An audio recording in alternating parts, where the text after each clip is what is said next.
Hey guys, welcome back to the Parrot Connection podcast here with PILT. Today you're with Schuler, Nate, Ryan, and Kaylee. And today's topic is going to be about Ouija boards and Dybbuk boxes. We're going to talk about the origin a little bit, where they started and why, and different uses that they kind of bring to the table for paranormal investigators and normal, quote-unquote, people alike. And talk a little bit about, different effects that they might bring. Also, different uses, I guess, and possibly different religions and other good stuff that they kind of find themselves involved in. So today's podcast, I think, is going to be pretty interesting because we kind of have our own little experiences. Not too many, but enough to kind of talk about and bring to the table. So let's go ahead and dive in with some Ouija boards and Dybbuk boxes. Nate, I'm going to start with you today. We're going to talk about Ouija boards starting off. You ready? I guess. So excited. You know what? I can just jump over to Kaylee then because... What? Yeah, we're going to jump with you, Kaylee. No, okay. Yeah, today's podcast is our finale episode. We are in the month of May right now, and we will not be starting up our podcast until November of 2019 because, as some of you may know, we are still an active paranormal team, so we'll be taking the rest of May onward into November until it gets too cold here in the state of Indiana to do paranormal investigations. So anyways, let's start with Ouija boards. Kaylee, when you hear and you think about Ouija boards, what comes to your mind? Let's start with the basic questions. Well, obviously it's used for spiritual communication. I've only ever heard bad things about it. So I'm kind of more on that spectrum at the moment. I don't know. I'd be really apprehensive about using one to the point where I wouldn't want to be in the actual building when it's being used. Oh, yeah. I respect that. So I feel like I know there's various ways to communicate with spirits. I don't know how safe this one is just because I don't really know much about it. Yeah. So, and I don't know if I really want to try it. It's just a game. It's just a game. There we go. Let's jump to Ryan. Yeah. It is really intriguing that you can buy it at a game store or at the game aisle. It's treated like a game when I feel like there's been so many things that have occurred that feels like, why hasn't someone banned this already? Yeah. I don't know. So at the same time, it's why hasn't it been banned? Is it just because people, the things that people bring up, aren't founded in facts? Because scientifically we can't necessarily prove it, and so therefore, they're just going to keep selling it? Yeah. Or if, I don't know. So, or, if all the stories you hear just aren't true. Yeah. And I don't think that's necessarily the case. I know there's definitely, fake ones out there, because, there are people out there who have videos if it's teenagers doing a video, they might freak out, or someone gets possessed, but you don't really know unless you're there and you know the people. You have no proof that it's real prank video or real. Yeah. What about you, Ryan? You kind of jumped in with Kaylee there. It's just a game. Is that all you think about a Ouija board? You think it has any connection? It's more for fun. Okay. I'm sure it does, but I think it's just more for the fun and the thrill if you're going to get something out of it. Do you think realistically, though, you could use the Ouija board as a conduit to connect with spirits? Or do you think it's literally just a game? It can't work at all in any way or form? I think it's plausible that it could work. I think the hardest thing is, how do you, the thing that I don't get about it is you're all touching the little... Planchet. Is that what it's called? That's what they call it. The little mouse thing. Yeah, the little mouse I'm going to call it a mouse for the sake of this podcast because it basically moves like a mouse. Yeah. Since I've never actually used one, how do you know, You want to use one tonight? You're cute. No. Yeah, so it's just how do you know a spirit's moving it? Yeah. Well, you asking that question, Kaylee, there's a theory, and I've been pronouncing it wrong for the longest time, but I know what I'm trying to talk about. It's called the ediometer. idiomotor effect. There it is. The idiomotor effect. And it's where multiple people are touching the planchette, aka the mouse thing. And one person or both people or whoever all is touching it, their minds take over their physical motor effects. And your hands move automatically, subconsciously, because you're thinking about it so much, it just kind of happens. So you're moving it without meaning to, but it's actually you moving it. That is a scientific theory, and it's been proven by some people. However, if you're going to have the planchette move on its own, there's no magnet, no string, and it just like flies off the board. Okay, maybe that wasn't fake, but like you said, you have to be there. You have to know the people. You have to know the environment. You got to know it's not fake. Mm-hmm. But yeah. Nate, what about you? Jump on this real quick. What do you think about Ouija boards? I think they are interesting only because when I was younger, we weren't allowed to touch them or have anything to do with them. And then now it's like there really isn't anything that I'm worried about with them. Yeah. But I guess you can make it become something that it's not, I guess. Yeah. But I've never actually, well, no, I take that back. I was around when it was being used, but not like, I didn't physically use it. Like you weren't a part of the situation, you were just kind of around when it was happening. Yeah, but it was like when I was in like middle school. Gotcha. Okay. Was it at a party? No. It was like a religious sacrifice? No, it was like their parents had one or something, and but their parents, huh? Bible school. No, it wasn't Bible school. I don't think they have Ouija boards at a Bible school. They don't. That's sacrilege, Ryan. But the name, I know the name is made up. Talk to God, so the name is made up. Ouija board? Yeah, but it's actually pronounced Ouija. Ouija, yeah. For the longest time, I thought it came from the two words yes and yes from French and German. But you said something else, didn't you, Nate? I'm trying to look it up right now to see, like, I mean, we origins. Means yes. Yeah. But and then ja, there was a group of people, and I think I was reading 1890, that were playing with the board and asked what Ouija meant, and it said good luck. Good luck. Huh. So there's different like things, speculation about like what it actually means. Yeah, and, where it came from. Yeah, that it was just kind of what I was reading is you make up what you think it means. I gotcha. Wikipedia mentions that it's also known as like a spirit board or a talking board. Mm-hmm. I don't know if you've ever heard That's that. what they would call it before it was called Ouija. Yeah, Elijah Bond brought his commercial introduction. He's a businessman. Because originally it wasn't William Fold. That's not what it says here. Really? And again, it's Wikipedia. I can't. Originally, it started where they would put a pencil through a piece of paper or like a board. Okay. And you wouldn't be able to see down onto the piece of paper laying on the table, and each person would hold like you draw one side, and they would move, and then it would eventually draw something on paper. Oh, that'd be intriguing. But I guess that's a little bit different because that's not. That's kind of like psychic art. Yeah. Oh, have we used a Ouija board on investigations? If you want to, we can try it. I mean, have we I will tell you, with the Monroe house, I've never done it, Ryan. I know the Monroe What about house. they have a room with them in it. Oh yeah, I think you mentioned that. Yeah, you don't have to do anything with them, but sorry, we're now having a conversation. We're going down a rabbit hole, but that okay. that happens. It's good. It's good. So yeah, like Nate's talking about, there's a location we've done called the Monroe Mystery House. We've talked about it, and they have a room that has Ouija boards in it, and then there's also a Ouija board table that is in there too for investigators to utilize, which we did not. And to this date, we've not used Ouija boards before as a tool or method or conduit during an investigation.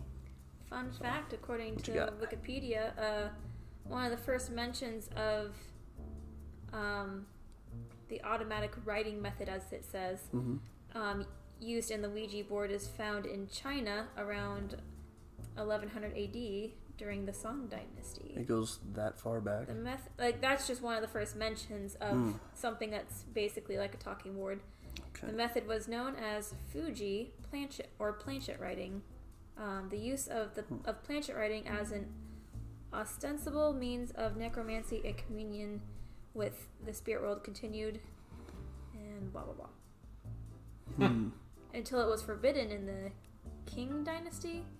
Starts with a Q. Not sure how they pronounce that. It's okay. King.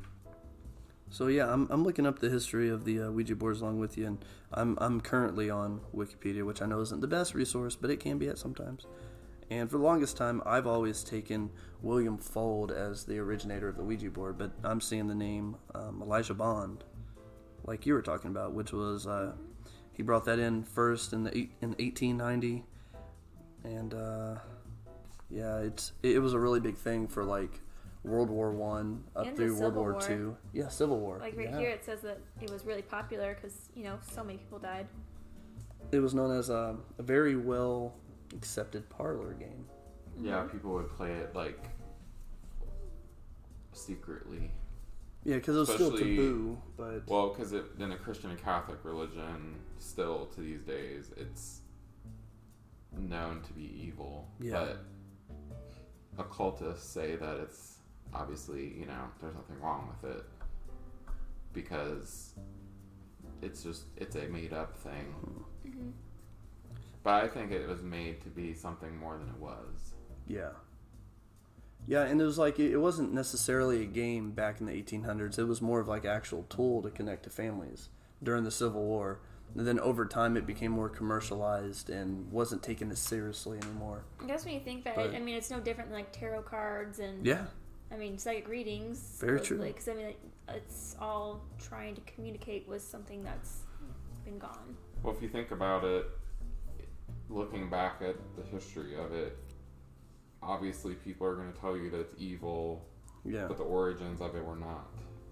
So it's been brainwashed. Like, I think people were By the church. brainwashed to think that it's something more than it is. Yeah, I would still I would be apprehensive, Well, like I'm but saying, it's like I understand. well, because remember I was saying people can make it more than what it is. Like, they can't, just like we watched on that video earlier where they said that they were going to open up lift the veil. Mm-hmm. So if people are mentally wanting that to happen and they're opening their energy to it, then it's going to happen. Back to the energy. Yeah. But then if we're just, if you're using it for a good purpose, It's basically your intention. Is that what you're yeah, saying? like I don't Yeah, think that it's intention. meant to be anything evil, but there were other ways. I think there are other ways to go about doing the same thing, but not using that. Yeah, I can see that. Ultimately, I don't believe you need a Ouija board to get the same effect of a Ouija board. It's like like you guys are saying, intention. If you're going to sit there in a room and conjure spirits and talk to them and use your energy, I feel like you could still get them to come and communicate with you. You just won't have the board to have the alphabet and the numbers to have them talk. You're just going to have random things moving around or weird feelings. Yeah. But ultimately, like Nate's saying, I don't feel like Ouija boards are evil either. It's strictly the intention of the person trying to contact the spirits. And a big example I love to use all the time is the Walmart theory. It's like opening up a Walmart to the public. The doors are open to anyone to come in. Killers can come in, families can come in. It's just like with the Ouija board, it's open to anyone unless you know how to close the connection that you're opening. And that's what I think I'm most apprehensive about is not being in the same room with one. Yeah. Like when it's not being used, doesn't bother me. It's just I would be afraid we would do it wrong. When you open the door, who's coming through? That we didn't do it right or something. Yeah. That's kind of that's the kind of the boat I'm in. No, I totally get that. Yeah, because if you don't know how to close the door, if you don't know how to keep the door safe, you don't know who you're going to have come through or what you're going to have come through. And I think that's how and why people have had bad experiences with Ouija boards, because they do open a door and then they don't know what they're doing, and they don't know how to protect themselves or keep whatever it is back. You might contact grandma, but then you have this 18 million year old demon or whatever or whoever a killer old man from the 1900s. I don't know. You know, Ryan's over there smiling at me. But, you know, I mean, you just don't know what you're going to have come through. And if you don't know what you're doing, it could lead to something a little dangerous or scary. So, but ultimately, back to what Nate said, it's not the board that's evil. It's the things that could come through. And you just don't have control over that unless you know what you're doing. Well, because it was, if you look back at like that, the article I was reading, which sounds like the one that you saw, and things I've seen in the past, the board never looked like that originally. It wasn't. It was commercialized. Yeah, to make it something because they knew that they could sell it, and they're still selling it. Yeah, yeah, they are. Oh, and this jumps into the history a little bit too. William Fuld was one of the biggest known names to market and manufacture Ouija boards from the 1890s through the 1920s.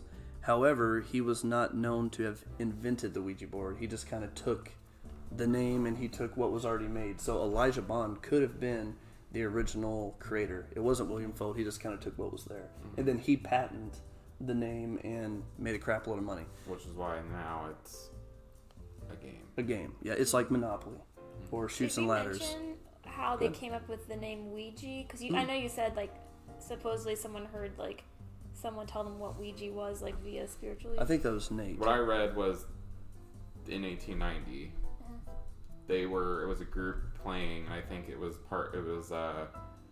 who would you say it was? Talking about William Fuld or Elijah Bond? Elijah Bond came first. William Fuld came after. Fuld, there was a group of people playing it, and I didn't see anything about how they came up with Ouija. It was just a name. But he said that they asked the board what Ouija meant, and the board said good luck, spelled out good luck. In what language? That'd be interesting to know. But then there's another theory. Oui and ja both mean yes in French and German. Yes. Oui, so yes, no, or yes, yes. Yeah. Oh, interesting. Yeah. I mean, people pronounce it Ouija or Ouija, but it's oui ja for a French yes and German yes. Yeah. Or Dutch or, other relative languages. But yeah, it's interesting. That's kind of what I read. But you guys are right about the super duper way back origin of a quote unquote Ouija board. It was never called a Ouija board. It was just a talking board or spirit board. Also been called a witch board because more so witch doctors and witches would use these wood carved boards to conjure the dead and use for black magic and voodoo. So the history goes. And it was Elijah Bond and William Fuld. These guys were the ones that were kind of getting into it, and they commercialized it into Ouija. And I'm trying to remember, there's an article that I was reading about William Fuld. He actually did research with witches. Like, he would actually go there, watch them, and observe them, and learn the Ouija board, quote unquote. And that's where he got the idea. But seeing it as Elijah Bond now, that's kind of what threw me off, because I never heard that name until today. I'll admit that. That's kind of different. Have you guys heard about that with either Elijah Bond or William Fuld, about them, learning about the spirit board before manufacturing as a Ouija board? No, I didn't. No. Yeah. Because, like you were saying, Kaylee, it came from the Civil War time when families were dying, widows were grieving, children were grieving, and then that's kind of what they sought out. And then they're like, oh, okay, so we got these, psychic mediums and witches that can talk to the dead using talking boards. What if we commercialized that? Would be the thought of like William or Elijah. And It's then just a like, little sad. it is sad. You're making money off of people's sorrow, technically. And it was successful. It became a very well-known parlor game, and they made a lot of money. And still to this day. And it's funny because the last I remember Ouija boards being super like a big thing was in the 1970s.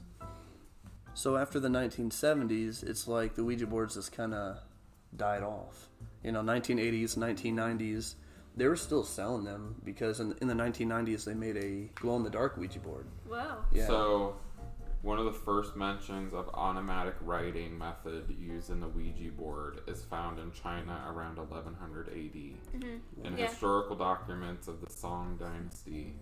She just went over that. You did? I did. Sorry, dude. Yeah. Did you read the whole thing? I got through to the Fuji part, and then I kind of dwindled off because I got bored. At least you're honest. Okay. Oops. It's okay.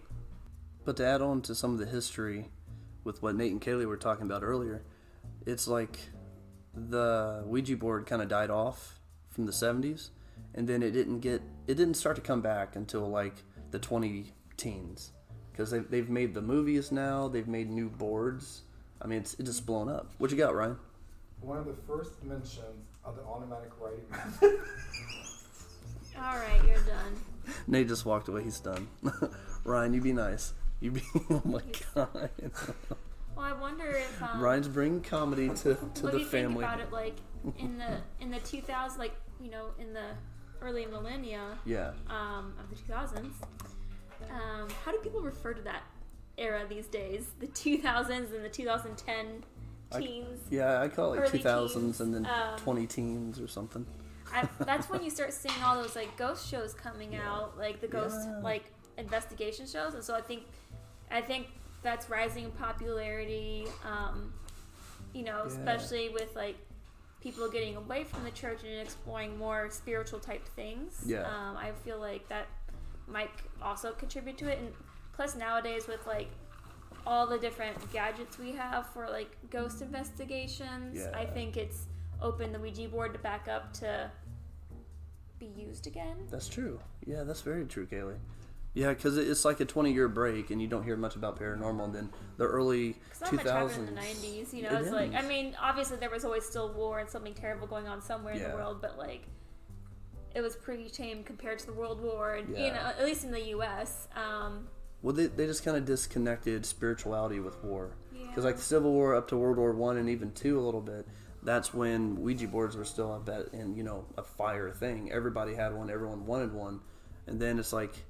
After the 70s, I mean, even during the 70s, you wouldn't really hear about spirituality that much with the Vietnam conflict and all that. And then it's probably just like a swinging pendulum, like it comes in phases. Like it's like it comes around, gets gets popular, and then then it dies down, and then it comes back up. It can revive itself. That's true. Like any kind of phase. Yeah, because I've noticed in the past like three years or so. They've even started to bring out revamped versions of like the 1970s Ouija board and the 1990s Ouija board. They're reselling these discontinued boards in today's age, and they just made one in 2010, I think. What makes it different? Just different versions. Different versions. Mysterious Oracle. Yeah. And the mystifying Oracle or something. Mystifying. Something. I know what you're talking about. Yeah, I've seen that title before, but now it's owned by Parker. It was owned by Parker Brothers, and now it's owned by Hasbro. Oh. Yeah. Because William Fold took it over from Elijah Bond from this new article I'm looking at now. And then after William Fold passed away, Parker Brothers took it, and then Hasbro currently has it right now. And they're still making a lot of money off these things, especially in the past 10 years. It's kind of just revamped. Everybody wants one again. It may not be because they want to talk to their deceased loved ones. Now people are just doing it to try to get some paranormal activity. And I think the one I have for my sisters is either 70s or 80s. Okay. Was it an original board, Ryan? Or is it like a re-released version of the 70s? Because they made one in... from then. It is from then? It's from that decade. Okay, so it was probably the 1972 edition. That's the one that they used... That's the one they use in the movie The Exorcist. Yeah, that's a good movie. See, in movies like that, let's go to the... I think we talked pretty good about the history of Ouija boards. Of course, like we always talk about, these are opinions. We're just kind of throwing out some information. So, as always, if you guys have some comments, drop it down, correct us. Give us some more details and all that fun stuff. But let's kind of jump to the bad rap Ouija boards get now. We think about Ouija boards and you think about... things like The Exorcist or the movie The Ouija Board or Ouija Board Origins or Demons and other things. Because of these movies, I think that's what gives these boards a bad rap. I mean, don't get me wrong. Go ahead.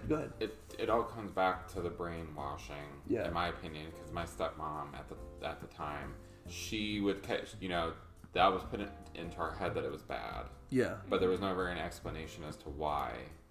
And then as you get older, you're thinking, okay, why was I always told this? Yeah. But I know people can do bad things. Yeah. with it. If you have bad intentions. It goes back to intention. Or if you don't know what you're doing. Yeah. Mm-hmm. And then you could just have an accident. But like for someone like Kaylee, who has ability to, like, you have ability to see individuals that may not be here. Mm-hmm. Or talk to them. Yeah. You have a stronger ability to say, like, no, I don't want you to bother me. Like, if something came through that, you have a better sense of that, you know? Yeah. But it's just like having that, I think, as long as you have in your head, like, thinking to yourself, nothing bad's going to happen, I don't think anything will, because it's the intention. And it's like guarding yourself too, because I would say, like, I always go back to the Ghost Adventure guys. I always give them such a bad rep. It's just like anytime they do stuff, like, it's to provoke, and that's why, like, in that scenario, like, I would not want to be in that building when they're using Ouija board, because they're intentionally trying to get something. It doesn't matter what, like, they just want it to be as big as possible. They have negative emotions. Like, if you guys were using it, I might be in the same room. I probably wouldn't be touching that board just yet. Yeah. It's just because I'm nervous around it, and I don't know. Because I've never witnessed one. I don't have any interest in using one. Yeah. Personally, really need one. I don't, because I feel like there's too many other ways that you can contact someone. Seeing it as a tool, as opposed to, like, something, like, immediately negative, like, itself. Well, you can make your own. Yeah. I mean, there's a method of sitting at a table, putting your finger on a glass upside down. It makes glass sense, moving. Ryan is coming back downstairs with a little gift. Oh. What'd you bring us, Ryan? He brought us a present. Ouija board. He brought us a real life Ouija board. Look at that. Look at it. So, he brought down his Ouija board. I don't know what the new version looks like. No. Is this like the 70s version, or is this like an antique one you found? No, this is, I think, the 70s, because it has the Parker Brothers at the bottom. I don't see a date on it. Yeah, because if it was the 60s version, it would have William Fold down here. The new one isn't. The new one isn't this board. No, it's material. not. It's like cardboard. Mm-hmm. I mean, it makes sense because, you know, it's not as it itself is not the scary thing, because it's not like it's possessed or anything. It's like, because I've gone to places that do tarot readings, and I've been through that, and, like, I don't think there's anything wrong with that. So why should there be anything wrong with Ouija boards? Now, Ouija boards are just like any other object. They can have attachments, but I feel the like board itself is not evil. But if you use the board and you're like, spirit, connect yourself to this board so you can stay around and we can communicate, then it can connect just as if you have a crystal or a rock or a piece of paper that somebody bled on. I mean, if it connects, if a spirit can connect to anything, that item will be possessed. You know, it could be potentially haunted. But the board itself it's not made to be like that. It's just like any other object. Mm-hmm. It really is. But yeah, it looks like this version is the 1972. The 60s would only have William Fold's name on it. But the Parker Brothers came out with a different edition. They kept his name on there. But it's still interesting, though. Yeah. Yeah, when it comes to Ouija boards, I've had a couple experiences with them. I own 5 of them now. Dang. Yeah, how'd that happen? I like to collect. Aw, how cute. Yeah, thank you. I have a original board, a William Fold one with just his name only on it, and that's from the 60s. I have the 72 version. I have two 72s. One doesn't have William Fold's name on it. That's the newer one. And then one has Parker Brothers and William Fold's on there. So I guess they didn't come out the same year. I don't know my dates on it, but I know those are 3 different editions. They look the same. They have the same theme, but the names and the placement of who created them are in different places. So that's interesting. And then I have the glow-in-the-dark one from the 90s. And I have the newest one that has a plastic planchet that lights up. And the board is like a cardboard. It's not actual wood. It's pretty cool. It's neat. But yeah, and I've played a couple times with them. I've played with my glow-in-the-dark one. I've played with the one from the 60s, the William Fold original. And I've never had any weird experiences. I didn't have any attachments. I didn't get scratched. I didn't have any possessions. I didn't have any, weird or negative experiences. The most awkward, weird sensations I guess I had was just playing it in the dark by myself, because it was the glow-in-dark one. And when I played the William Fold one, obviously I played that in dim light. But the worst things that happened was just having really weird sensations, I guess. I kind of felt like I was being watched. I felt a little, not threatened, but I felt like someone was coming up, getting in my personal space. But do you think that was in your head? It could have been. It could have been the EDO motor. Just wait till Well, we EDO motor, discuss the Dybbuk box. Oh, shush, Ryan. We're not there yet. I'm sure. Bless you. Bless your soul, child. Wow, thank you. You're very welcome. That was quite a blessing. I try to keep everyone safe. But, yeah, Ryan will have plenty to say when we get to the Dybbuk boxes, but we're not there yet, Ryan. So you just hold all that good content you have. Dybbuk boxes, we may not have as much because we don't have as many experiences. And it's kind of, I don't know. Ouija boards and Dybbuk boxes, they kind of go hand in hand, but they kind of don't, I guess. But I don't know. My Ouija board experiences wasn't all that scary or bad, but they were weird. And like Nate was asking me, could it have been in my head? Of course it could have been. I was younger for one. I wasn't as, up and up with paranormal stuff. So it could have been in my head, and I was just creeped out. But I've never had anything happen. No planchets flying off the board. No scratches. What about you, Nate? Have you had any personal? I think we already answered that, didn't we? Yeah. No. Kaylee, you've never jumped on it at all because you never wanted to, which is totally fine. Nope. Okay. And Ryan, did you ever play with your sister with this board or any friends? College. And what were your experiences like? Nothing at all? No weird sensations, no nothing? Just fun. Oh, well, dang. That kind of Went sucks. to places where people got killed. Oh, okay. And still nothing? Still nothing. Oh. Now, I would be impressed if, say, that board was sitting there and then it started moving by itself. I'm like, no, that's legit. No, Because right? no one's touching it. Yeah. No human hands have been touching it. But, yeah. And we're actually doing a no-no right now with the Ouija board. We have the planchet sitting on top, and that is a superstition that you should not ever do. Just keep the Why planchet not? on. Because it is a possible open doorway sigil. Let's see if it works. It's allowing the board to stay open because it's connected. More so, it's after you get done playing with the board, you're not supposed to keep it on there. But, So, yeah. Okay. So maybe after the podcast, Nate's not buying we could play and then see what happens after we leave. Mm-hmm. No, oh, he believes enough not to try. We're being respectful. Okay. I mean, we're not calling anybody here to be disrespectful. We're just bring them in and Kaylee said she's not comfortable. we'll wait till Kaylee leaves. Oh, my goodness. Yeah, and then we'll bring in demons Well, and if I don't hear from you guys next week, I know you've all died. And then Kaylee gets a whole bunch of money or something. yeah. Hey, take on the team and I was right. make a difference. But yeah, to this day, currently none of us have any scary, creepy Ouija board experiences. And, according to Ryan, he would like to try to take a Ouija board on to an investigation and seriously sit down and try it out. So we might do that, and then we will report back our findings. Well, you two can do that at the Monroe house. Down in the basement. Kaylee and I will do our own thing. We'll go get milkshakes. Yeah. Do each other's nails. Yeah. We'll do something. All We'll of a sudden, figure it the out. house just collapses in on itself. Well, so much for all that. And disappears. Hence Like insurance. poltergeist. Yeah, the little black hole thing that happened. And Yeah, Schuler's at it again. I do. Holy water, salt, sage. I have anointing We oil. already have sage. Well, we need to get a lot of it because No, we don't have one. That oil. Yeah. Well, you can't burn it in there because there's fire alarms. Oh yeah, that's true. So we'll just have to use water and oil, crystals, protection crystals. Yes. Remember, I did buy one Is it here from yet? Etsy. No. I have a baby not here. crystal. It's a little guy. I don't This know if one's he's a protection obsidian. one or not. Well, Ooh, obsidian. dynamite comes in small packages. It might be the strongest crystal around. Okay, so we kind of covered the whole Ouija board thing. For all of our listeners, if you have any Ouija board experiences or opinions or good information that you'd like to share, send us a message or drop a comment so we can kind of add that on, because I think we will elaborate a little more in the future on Ouija boards.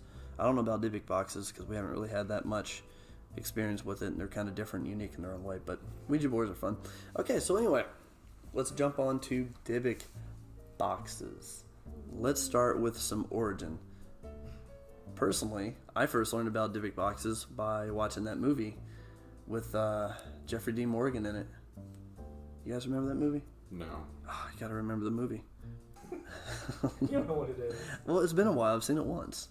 But Dybbuk boxes are a demonic cell-holding device, basically. It's a box that can hold a demonic entity and keep it out of this world and not allow it to go anywhere. So Apparently, it's like, it's not the box itself that's the Dybbuk, it's the thing inside of it that's the Dybbuk. okay, And that's the demon. That's what they call it. It's Yeah, Jewish, but isn't it's, it? But it's a... There was... I know there's a story about, like, what a Dybbuk is, but that's it's not... miracles. In Jewish mythology, it says a Dybbuk is a malicious, possessing spirit believed to be the dislocated soul of a dead person. It supposedly leaves the host body once it has accomplished its goal, sometimes after being helped. So, I don't know if I'd want to risk So helping Dybbuk it, is but- real, it's just the actual... So Dybbuk, the entity, has been around for a long time, but yes, the box... it's a Jewish it's a Jewish term for a malicious entity. All right. I like that. You guys have helped me out. I've never really got myself involved with Dybbuk boxes until just this year, and What's your experience? Ryan's got a really good story. You don't want to tell my story for me, Ryan? I'm sure you'd make it sound so much better. Nope, Are you sure? Before we go on to my story with the Dybbuk box, the first time I heard it was obviously in 2012 with the movie that came out called The Possession. That's the one with Jeffrey Dean Morgan. And then that's when I started looking into it just a little bit. And I was like, oh, okay, a box that can hold a demonic entity and keep everyone safe, supposedly. Well, it's supposed to have a mirror So you in thought it it. was real after seeing it? So you thought it was real after you saw the movie? I was speculative of it. Is that a good word? No. No? All right. For me, a Dybbuk box was new in 2012 when I watched the movie The Possession. I was a little intrigued, but I didn't really understand what a Dybbuk box was. I got the whole science behind it that it's supposed to hold a demonic entity. I get now that a Dybbuk is the actual entity, but the box itself is new according to Nate's little article here, or your information that you've had all together, right? What year? I don't remember. You don't remember? it was before 2012. I have to go back a page. So, it's actually what inspired the 2012 film that you saw, The Possession. Okay. The sale, he bought the box at an estate sale in 2001. Yeah, so It supposedly had That's it had belonged to a survivor of the Holocaust, and I had watched it wasn't a documentary because it was like Ghost Adventures. Yeah. Basically, it was really the box was really supposed to be like a memory box. Yeah. It wasn't actually supposed to be an evil box. It's just like she put all of her because of the Holocaust, she put all of her negative emotions supposedly into the box, which caused I don't know if it was supposedly caused her soul to to basically possess the box or something. Gotcha. Because she was just so hateful of what happened to her during the Holocaust. I mean, obviously this is all hearsay, but Well, I understand the theory. that was kind of the gist behind this Dybbuk box that they auctioned off, or they got from the estate sale, and that basically when he got it home, killed the mother or did something ridiculous. I'm like, why would you sell that on eBay if it killed somebody? So it's is this actually real?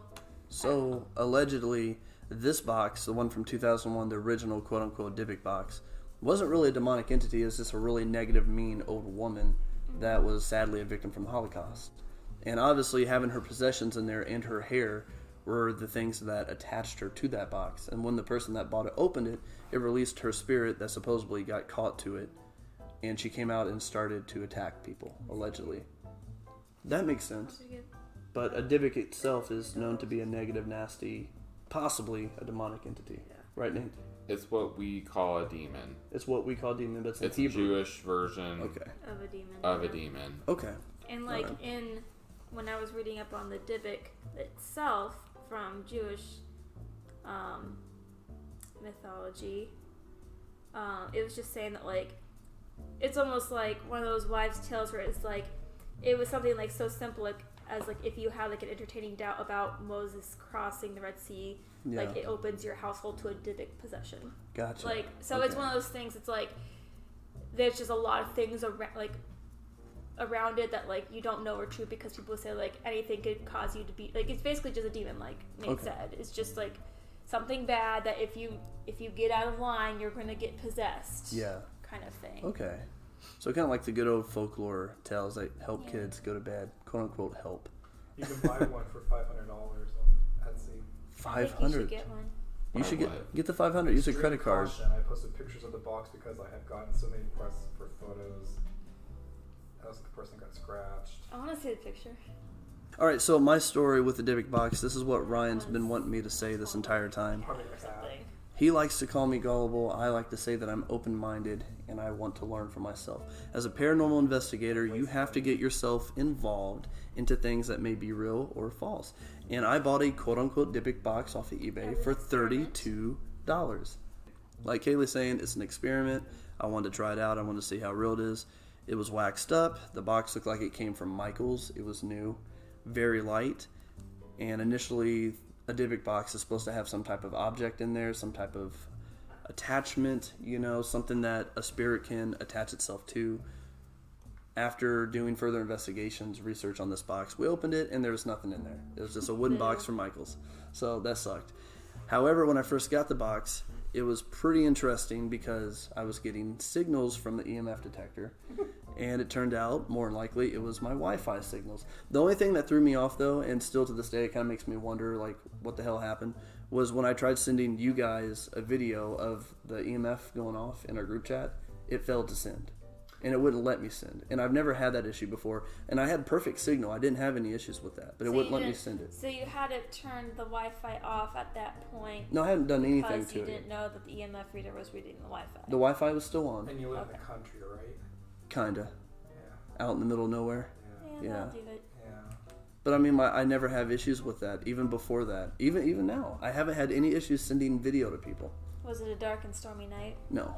It was actually mildly lukewarm, if we will. I don't know. So I tried resending and it wouldn't do it. So I was like, okay, that's enough for me to be like, it's a demon, yeah. And Ryan was the first one I wanted to tell. You must believe, Ryan. Because I knew Ryan would believe me and I knew he would have my back.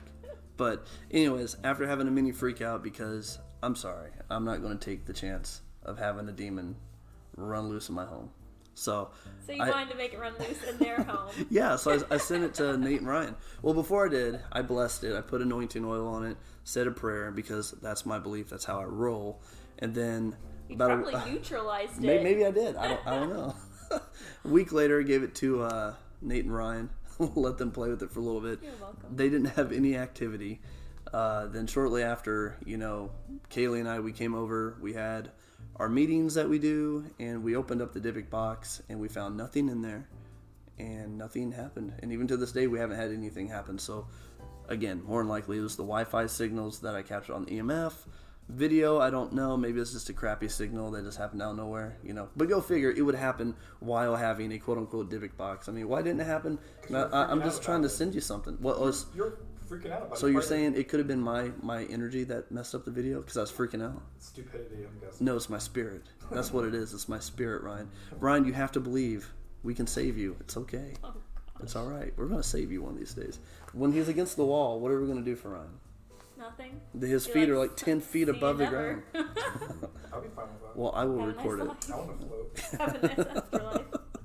Anyways, my personal Dybbuk box experience was not all that enjoyable, I guess. It's kind of sucky. The real Pennywise. Well, I you wonder want what to? the return policy on that box is. Yeah, bad It's already review. in the trash. Yeah.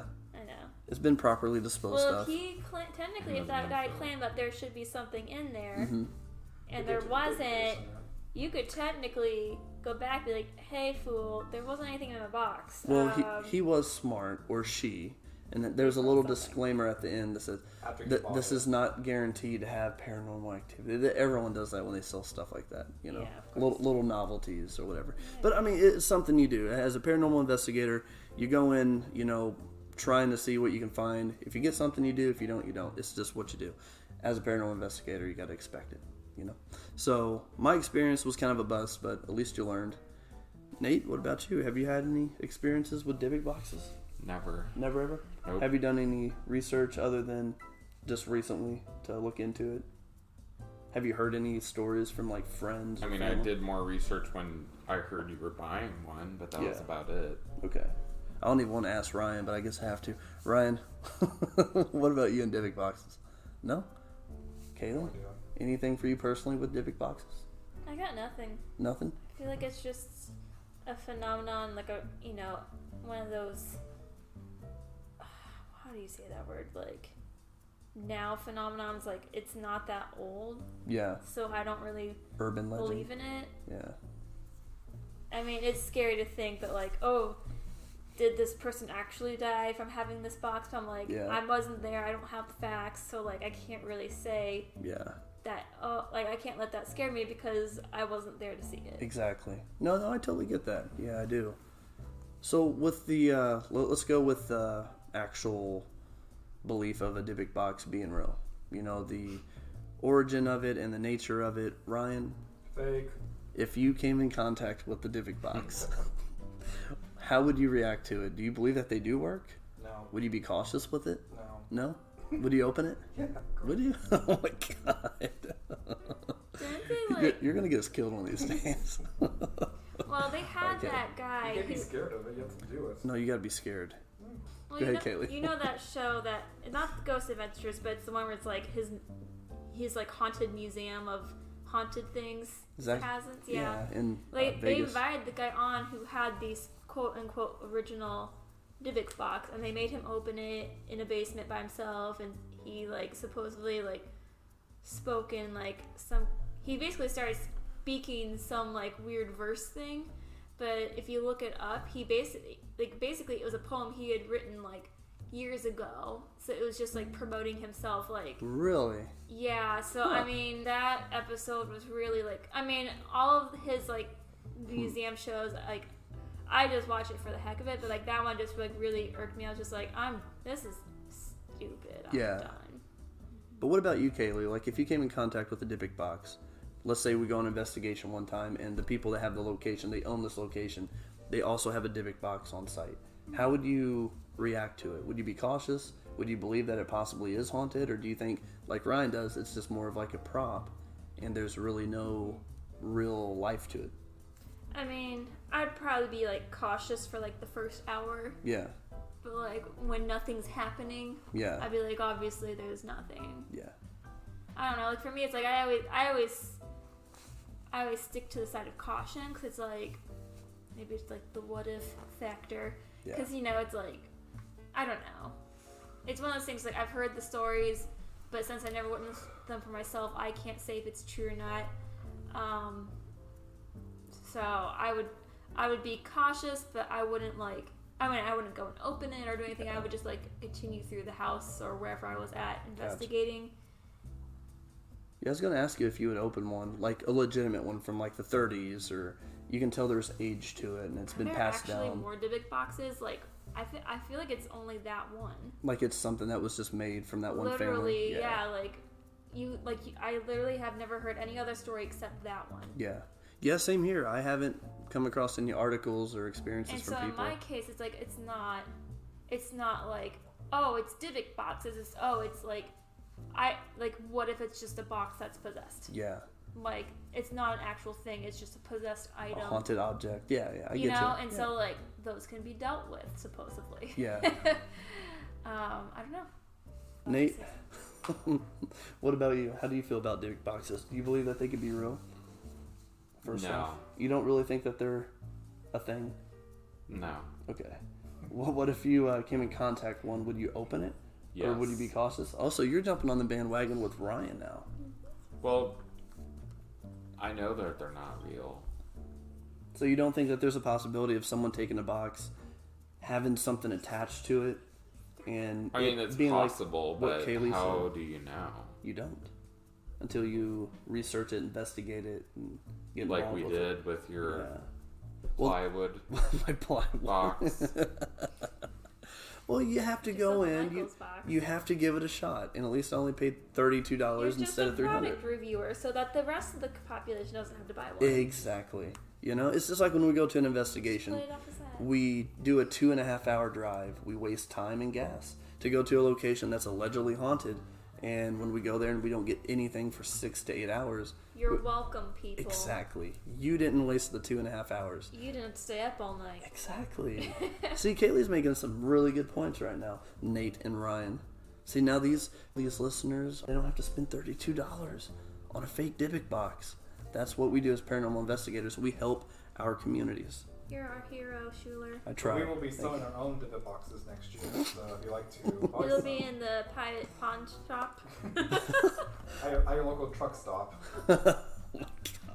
Hey, ours would be cool though. Or Schuler's home. We'll sell them out of your home. Hey, I could do that. I can make like a drive-through. I have a carport, and people can just like, I can make a horseshoe. They drive around. Yes, fund our adventures by buying our Dybbuk boxes. That'd be great. But see, we can make them really cool. We have like a black light inside. Have a neon like PILT logo on top of the Dybbuk box. I would at least put something in the box for our poor buyers, even if it's just like a leaf. What about like crystals or something, like energy crystals? It's too much money. Chicken gizzards? No, keep my crystals. Okay. So chicken gizzards from Ryan. Like chicken hearts or something. Or chicken hearts. I just put a leaf in it. Leaf from Kaylee. For me, I would put a crystal in there for you guys. What about you, Nate? What would you put in your Dybbuk box? Meth. Mm-mm. I'm totally kidding. I hope so. I didn't expect that from Nate. It's okay, he is. Okay, so just so we don't get in trouble by any law enforcement, We're totally kidding. We're playing, but he would put in substitute of meth, flour, or powdered sugar. There you go. Yeah. Powdered sugar's good.